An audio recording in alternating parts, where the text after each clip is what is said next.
எல்லாரும் நல்லா கவனிச்சுக்கங்க. மத்தியானம் சாப்பிடுற நேரத்தை ஐயா வந்து 1 மணி நேரம் ஒதுக்கி இருக்காரு.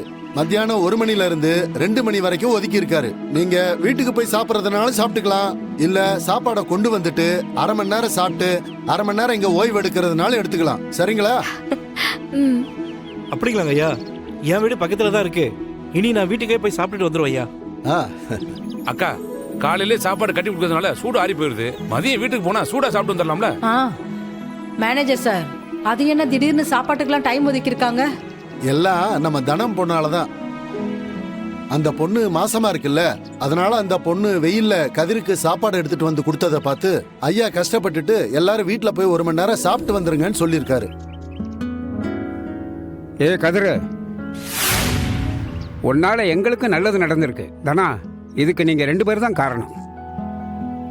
தனம், நாளையில இருந்து நீ சாப்பாடு இங்க கொண்டு வர வேணாமா? தம்பி வீட்டுக்கே வந்து சாப்பிட்டுக்கோப்புல. சரிங்கண்ணே. இன்றே டவுன்லோட் செய்து உங்கள் ஃபேவரட் ஷோக்களை என்ஜாய் பண்ணுங்க.